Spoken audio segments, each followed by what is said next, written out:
Welcome, everybody, to the graduation ceremony of the 2016 class from the Advanced Leadership Academy. We are excited for this moment.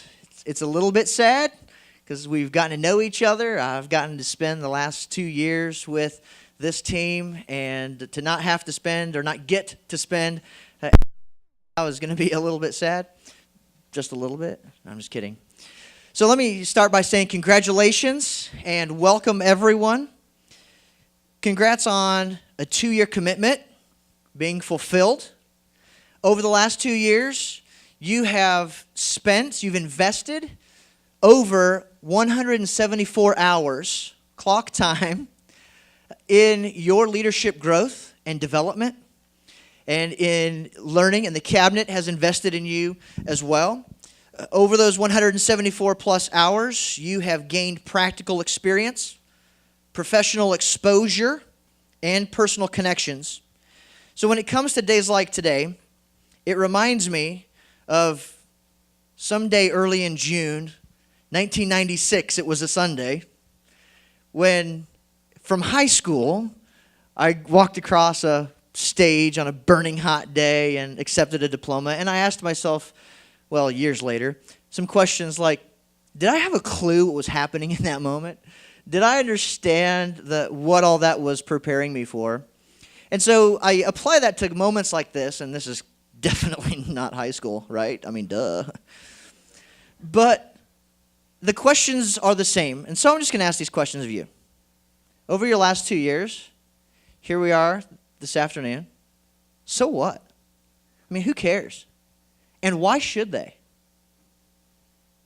I want you to think about those questions for a second, and I want you really to apply your mind because there's actually some really valuable leadership thoughts in those 3 simple questions. So what?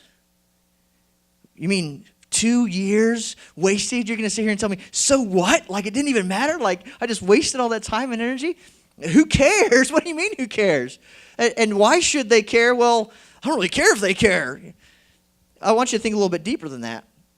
Because the question, so what, helps us to clearly define the purpose. Like, what was all this for? And this is great leadership from the beginning phase. If we can ask this question before we started, what's the purpose? So what? What am I going to get out of this? Well, that's valuable, but today we have to simply kind of ask that question, looking back and say, now what? So what? What does this mean? Where do I go from here? Who cares? Well, that helps us to understand perspective. And put all of our experiences and all those exposures and the opportunities to meet with executive leadership in private industry, in nonprofit industries, and other government agencies, all of those exposures and experiences, it puts those into perspective for us. And then we ask the question, and why should they care? And that helps us to determine the impact. So as we are looking back over these last 2 years, over this next hour or so, I want you to be kind of filtering through that and come up with some really solid answers, and each one is going to be different, and each one's going to be unique to you. Because there is a so what in there, and depending on how we choose to experience that, if we answer that question, well, it was a nice experience, and we say, what'd you get out of ALA? Oh, it's fun. Well, in a couple of years from now, it's really not going to hold any meaning. But if we dive a little deeper and we find out, what's that deeper so what that I can walk away from here with? Well, then there's value. Because the value of the Advanced Leadership Academy is only as great as the value that you give it when you leave this room. If you leave from here this afternoon and you've experienced this and chosen to experience it as impactful and meaningful and valuable, and you put those things into practice, then that defines what the Advanced Leadership Academy looks like for the next class. If you leave here and you go, well, that was a good experience, good times, all right. And then you just go on and kind of forget what we've talked about and forget the experiences and the connections and the relationships that you've had, then there's really no value in what we've done. But the choice is yours. So what? Who cares? Well, I hope that choice comes down to you and you say, I'm going to choose to make this important. I'm going to help other people see why they should care about me being a good leader, about me having the valuable experience and exposure that we have. So what? Who cares? And why should they care? So my hope is, as we review these last couple of years and we look at some pictures and we hear from Jeff as he shares some final leadership thoughts as you go from here, I hope that you've chosen to make this valuable moving forward. So we have with us today a special guest. His name is Jeff Johnson. He has been probably more involved with this class than with some of the previous ALA classes. Jeff was requested by the class as one of the presenters that came and shared in committee form, and he shared a couple of years ago at the Reconnecting to Leadership Conference. And Jeff is going to come this afternoon and share with us some final thoughts and some wisdom on leadership as we move forward. So will you welcome with me Jeff Johnson?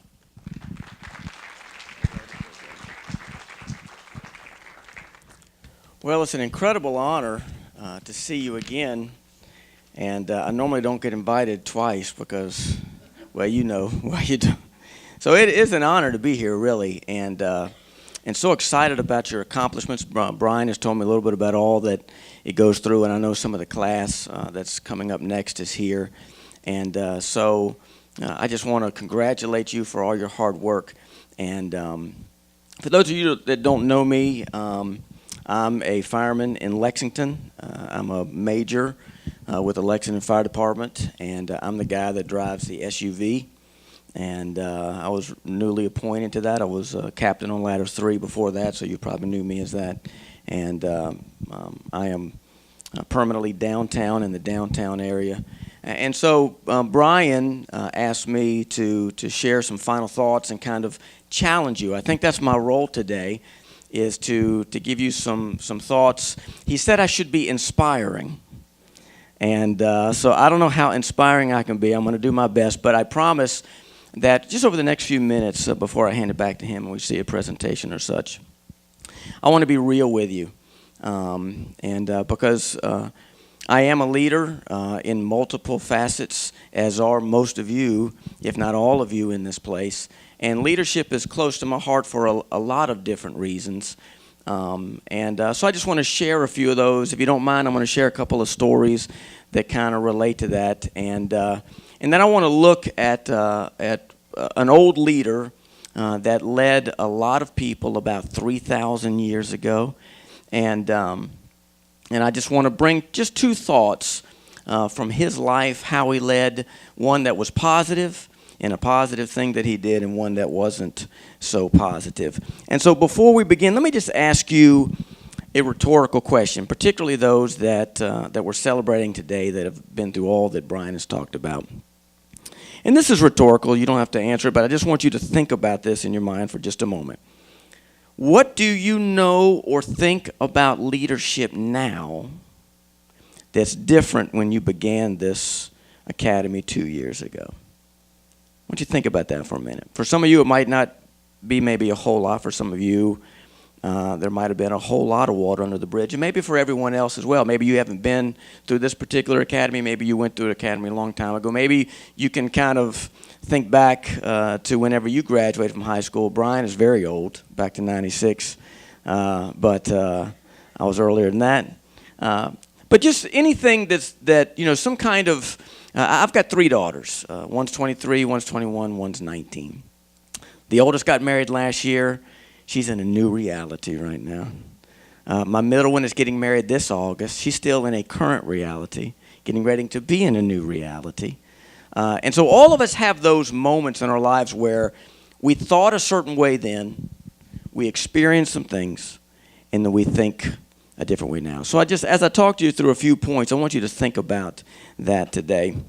Let me talk about this character that I wanted to bring to, because for me, leadership that word even can be so hard to get your brain around. It can be synthesized in a way, but leadership is something that's just very real, very difficult at times, very rewarding in others.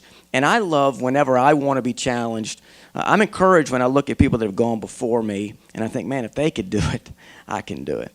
And there is this particular king that lived about 3,000 years ago that history speaks a ton about. He was the son of a very famous king, and when his father died, he took over the kingdom. He was the new CEO.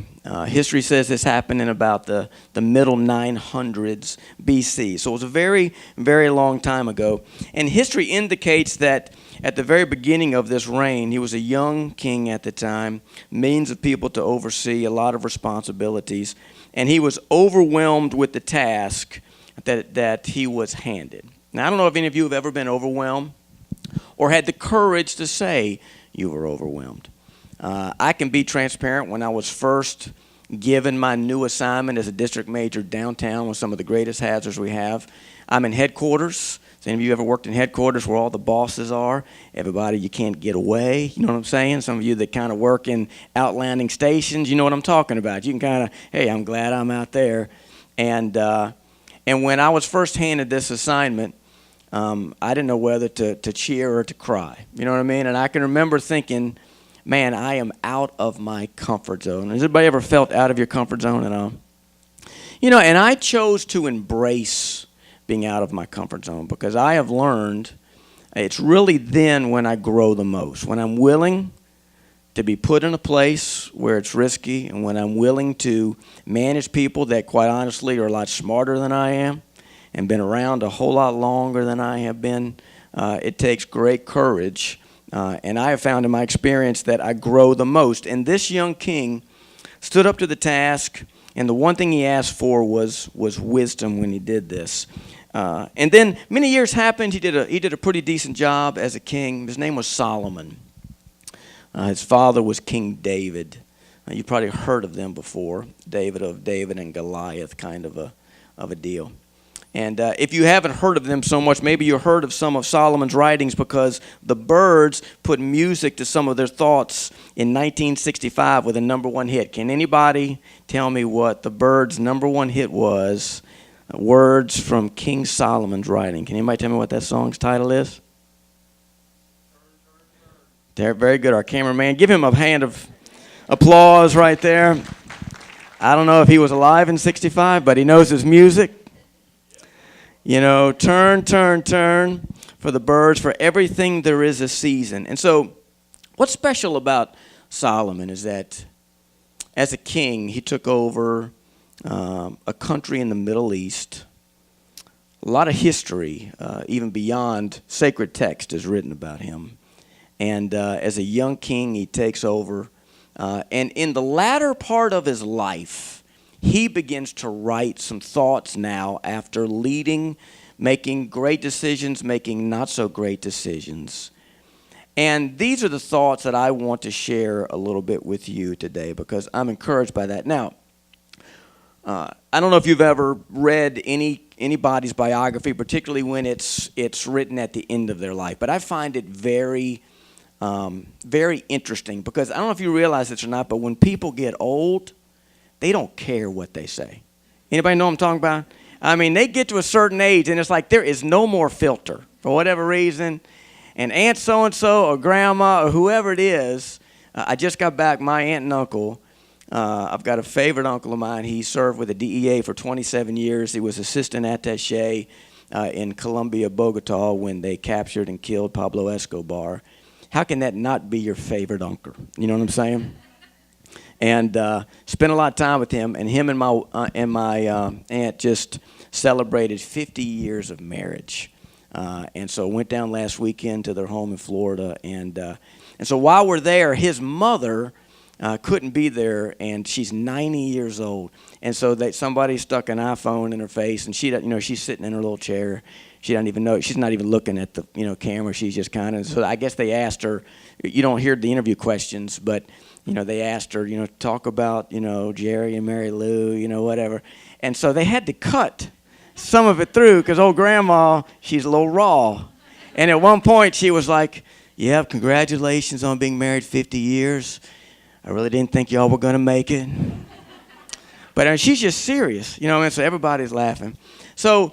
There's a sense of reality when somebody that's been around a long time looks back and tells you a few things. And so the bird sang it, he gives you the whole concept of for everything there's a season. There's a time for love, a time for hate. There's a time for war, for a time of peace.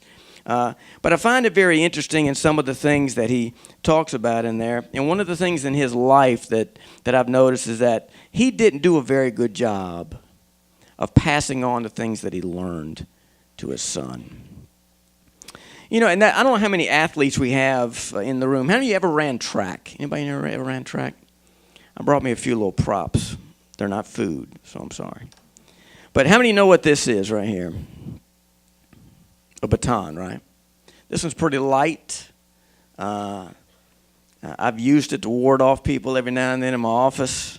And the Olympics are getting ready to happen, or I think they're getting ready to happen in Rio this summer. And those of you that watch a lot of Olympics, it's so interesting to see how important this little flimsy piece of metal is.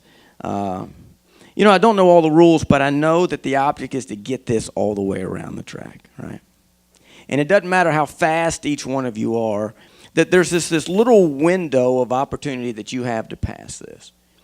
And from what I can tell, they practice over and over again, because if you drop the baton, no matter how awesome everyone in that link is, you lose. And the first thing that I really want to challenge you with is all that you've learned, you didn't just learn it for yourself. You learned it to be able to pass on to others. So that's why you really got to learn it, because we only know that you know it when you know it well enough to pass on to somebody else, right? And it's so important to recognize that everything you do, no matter who you're leading, no matter what you're doing, at the end of the day, it's all about people. I got this other prop. Those of you with good eyesight, can anybody tell me what that is? It's a tire gauge. Anybody used a tire gauge before? Okay, I'm glad to see that. My soon-to-be son-in-law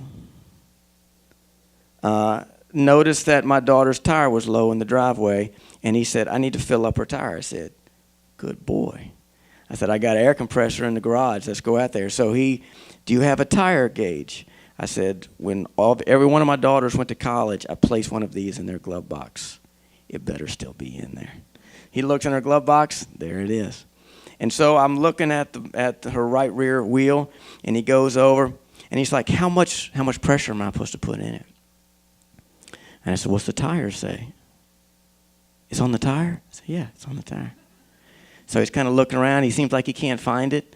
I don't want to help him too much. I said, well, why don't you go see how much air is in the other tire that you think is okay, and then maybe we can match that. So while he did that, he put it on there, and it was 31 pounds. This little thing comes out, right, when the air comes. And then I opened up the driver's side door, because they always have a little sticker around there somewhere that the manufacturer, for those of you that did not know this, says it's very important practical leadership tools. It'll tell you how much air pressure goes in the front and the back. So 31 pounds, he said, was in the. So he came back around, and he put it on the nearly flat tire and said, that's crazy. This has 31 pounds in it as well. I said, Dylan, push it in. Now try it. 10 pounds. I said, you've got to push it in every time, no matter what. And so as I'm watching him, you don't know this, but he came from a very broken family. And just without getting into all of his history, I'm sitting there looking at my soon-to-be son-in-law, and the thought hits me, I bet you no one has ever told this 23-year-old kid how to use a tire gauge. Think about the simple little things that we don't pay. We assume people know a lot of things in leadership. And the reality, we're not quite sure what they know. And Solomon did not do a very good job, trust me, in history of being able to pass on things. I've learned the hard way that I believe leadership is blue collar, because it's not afraid of getting his hands dirty. A lot of times in these, leadership isn't this thing that exists in a vacuum. It's about moving and shaping people for a common good. And people are messy. They don't come with issues. They are the issues. And so you've got to recognize as a leader that you've got a responsibility to shape and mold. And that's a great word to learn. responsibility. It became a friend of mine one time in a business meeting that I was conducting that had a lot of people mad at me for various reasons. And they asked, who made the decision to do this certain thing? And they knew who made the decision. And they didn't like the decision. And I went through the whole thing. I said, look, I made this decision. And they said, what gives you the right to make that decision? Well, at that point, I wanted to go down my resume. I said, let me tell you, buddy, this is what gives me. But in that moment, this flash of wisdom hit me, and it's a rare occasion. And I remember saying, because of my role, whether I want it or not, it's my responsibility. And I cannot abrogate, is that the right word? Abrogate this responsibility to somebody else. Whether I want it or not, it's mine. And you know, when you view it, your role in that way, it has such a unifying effect of not that I'm the boss and I get the last, say. But look, at the end of the day, someone's got to make the call. And I happen to be sitting in the seat. And that's a hefty responsibility to be weighing and sitting in. So I want to encourage you to remember that leadership is always about passing, not hoarding. Always share information. And then the last thing I want to share with you before we watch this presentation is this. Leadership is better with perspective. I asked you that question in the very beginning. What have you seen now? I'm 52 years old. I've got 3 grown children. And I can look back to the first days when I was in academy in Lexington and other vocations that I've had that are white collar, so I'm white and blue. And it's amazing what you learn over time and perspective. And at the end of this whole writing there where the birds sing about all these different things, the writer of Solomon kind of ends it with this thing, and I just want to leave this thought with you today. He says this. Now remember, this is that old guy that there's no filter, and he's just laying it out there. And he says this, I have seen the burden God has placed on us all, yet he has made everything beautiful in his time. And in my notes, I bolded burden and beautiful. I've seen the burden God's placed on all of us, yet he has made everything beautiful in his time. And I began to think about, this as I was just thinking about all of what it means to be a leader. I think everybody in this room knows that to lead anybody, it can be difficult because people are difficult, right? I mean, all of us have the people we work with, right? I could throw out names right now that if so-and-so is in my district or so-and-so is moving over to want to be on one of my trucks, and I'm like, because all of the baggage that comes with that or all of these other things or this person's issue is always this, or, we cheer every time we have a fire academy, and we always look for, every major is like, who's the best in the academy, right? And we're all fighting for that, group that just rises to the top, because that's just human nature, right? We want the people that are going to be easier on us to manage than people that we constantly have to light a fire under. But I've learned, and I don't have time to tell you a whole bunch of stories, but I've learned through life that in the moment, every obstacle that I've ever faced has seemed like a burden, no matter what it was. Something trivial, flat tire on the side of the road, whatever it is. I can give you some advice about that, guys. I remember I've seen a lot of guys on the side of the road changing their tire by themselves with no help. Living for sales, I was on my way into Lexington one day, and I kid you not, there was a young lady, had a beautiful red dress on, long blonde hair, and she was standing right by a car that had a flat tire. And I kid you not, there was about 5 cars pulled over behind her ready to help her change her tire.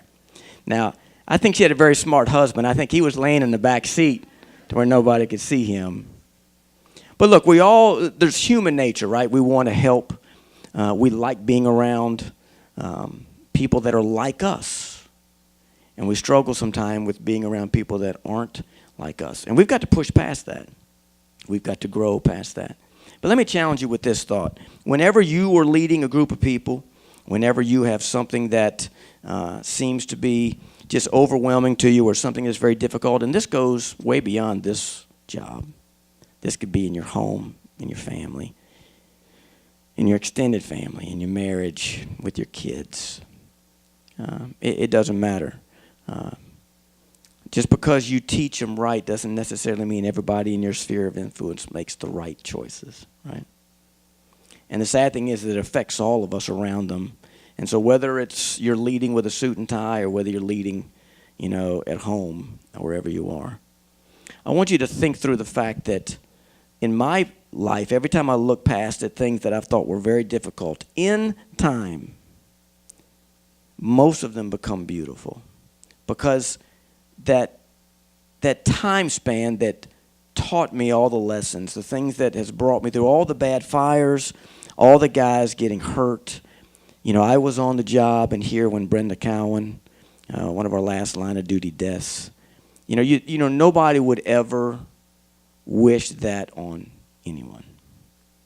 And no one in the moment savors having to be a leader in any kind of crisis.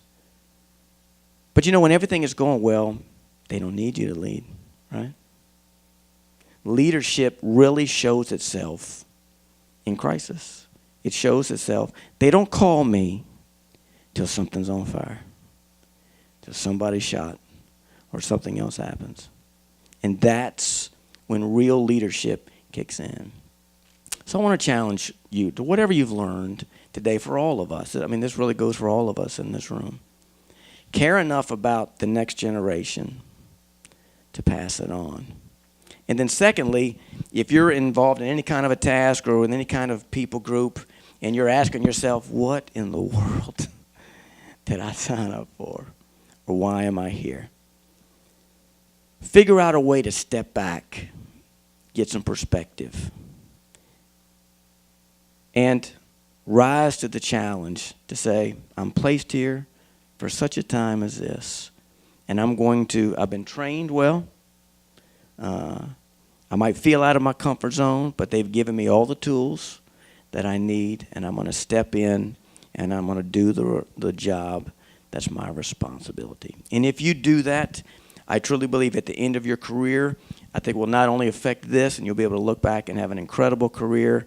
And I appreciate you serving us and the rest of the citizens of Kentucky. But I think that all of these traits that you're learning, not only here, will go a long way to bless those that you love the most. Congratulations on your graduation.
On behalf of the ALA Oversight Committee, we would also like to congratulate this class.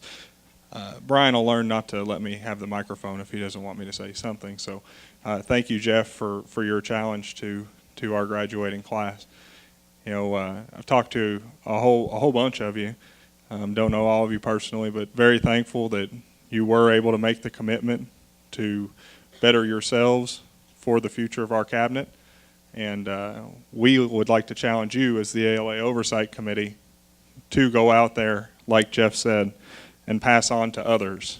And, you know, you are the ones who end up lighting the fire, as he said, under those who don't have it yet. So we're just very thankful to have all of you have participated in the program, and hopefully that you have been lit on fire through Brian's instruction. We're very thankful for him as well and all of his contributions. So we're going to go through the roll, and please congratulate people accordingly. Lindsay Carter.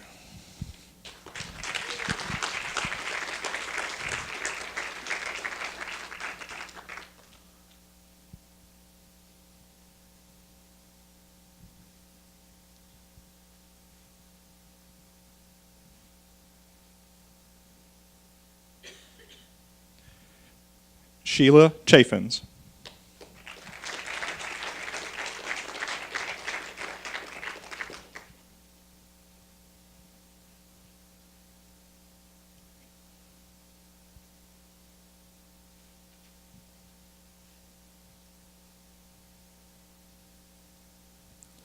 Laura Hagan.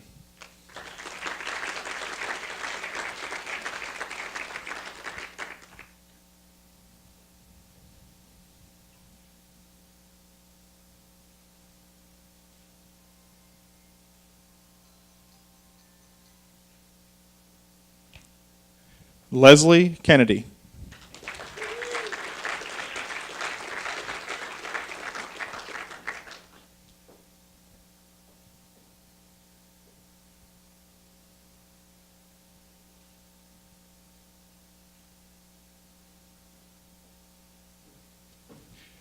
Benjamin Kidd.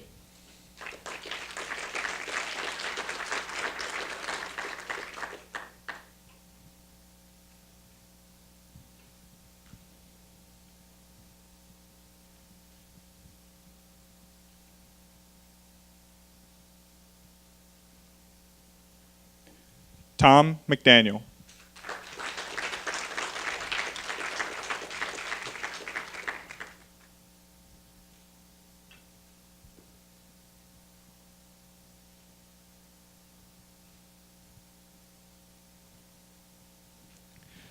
Stuart Payton.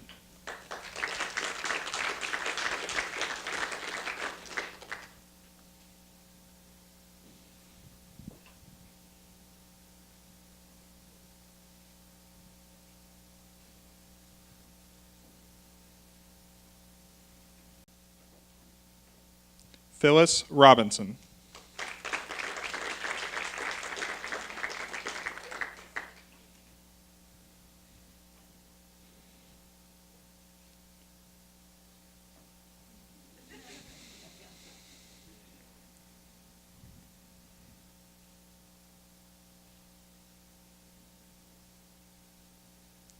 Jessica Scott.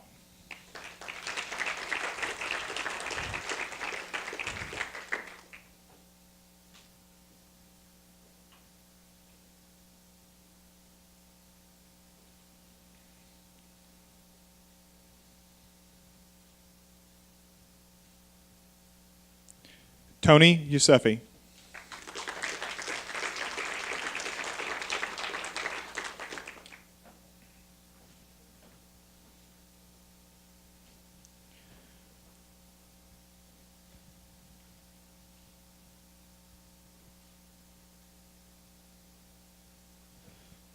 We also had one graduating member who was unable to be with us today, Tim Nering.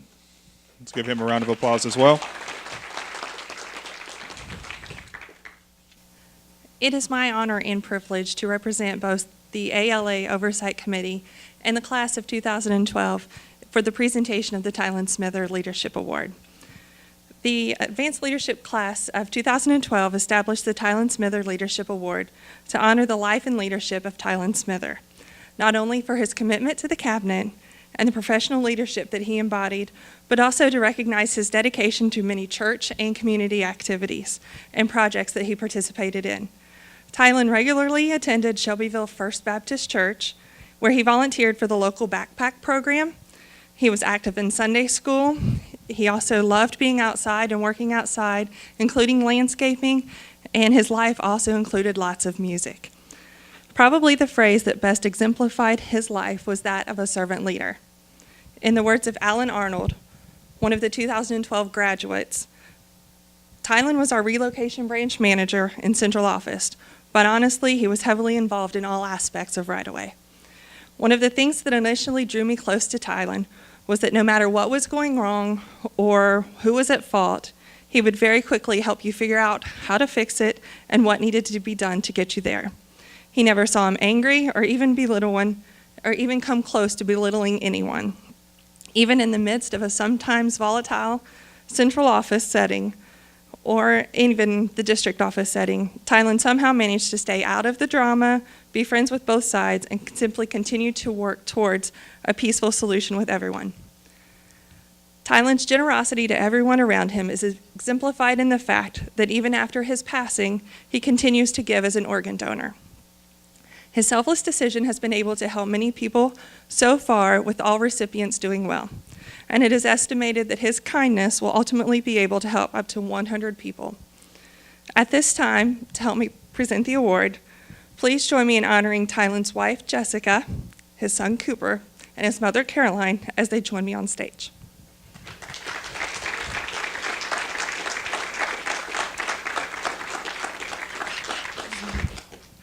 All right.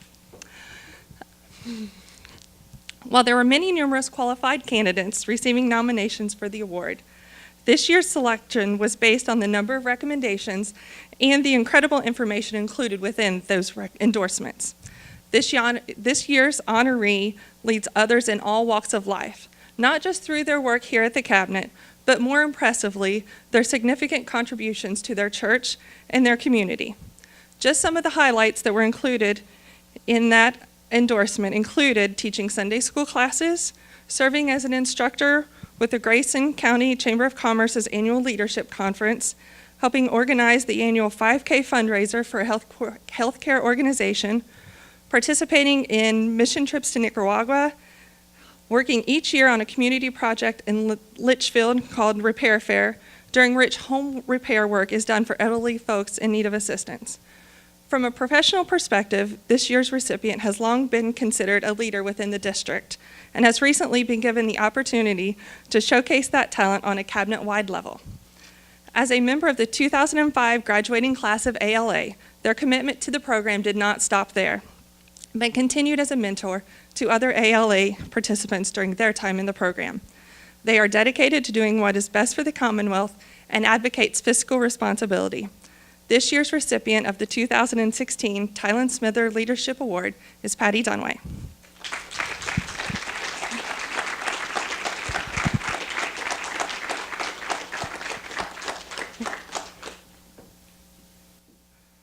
Shake her hand. Did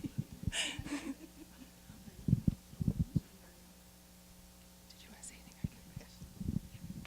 Thank you all very much. This is a great honor. I got the opportunity to talk to Jessica and Cooper before. Ms. Smither, I haven't had a chance to talk to you, but I was sharing with them that didn't get to know Tylan very well, but the few times that I was around him and seen him, you know, he definitely exemplified putting others first.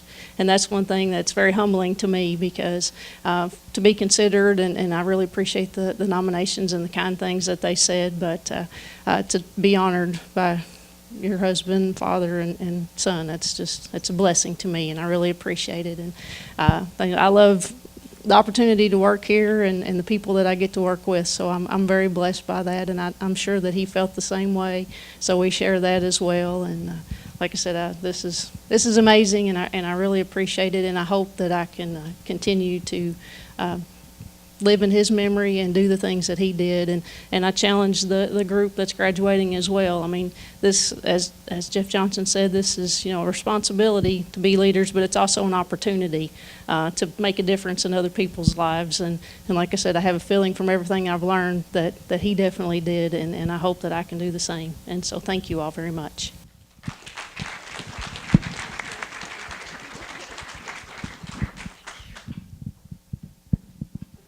My name's Andrew McKinney. I'm on the ALA Oversight Committee. So we all know that Brian does about 99% of the work needed to keep ALA afloat. However, he does have a team that he works with made up of ALA alumni known as the ALA Oversight Committee. So last year I had the distinct honor of being nominated by my class to be a member of this committee. The committee meets multiple times a year to help steer the ship that is ALA, and during these meetings we discuss items such as student selection, class schedule, and review what worked and didn't work based off of class response. The committee knows it's imperative to the success of ALA to blend old ideas and new, and to execute those ideas into a plan to positively progress the program. How's that for an alliteration? That's right. So this year, the class of 2016 has nominated one of their own to bring a fresh mind to join the ALA Oversight Committee. So on behalf of the committee, I would like to welcome Leslie Kennedy as our newest member. You could just stand up. You don't have to come up here. You've already done that, so. Congratulations, welcome, and don't mess this up. Thank you. I'd like to say thank you one last opportunity to the Oversight Committee for helping us make today a possibility. On behalf of the class of 2016, we'd like to invite each of you to Juniper Hills Park. It is at the top of the hill, which is everywhere in Frankfort when you're in the bottom of the pit here. So if you take 127 north up on Louisville Road, or if you have the invite, there's a link, directions on how to get there. We're going to have some light refreshments and spend some time networking and getting to know each other, and with some other activities that if you'd like to come and participate with us, we'll be there till about 4 o'clock. So congratulations, class of 2016. See you guys at Juniper Hills.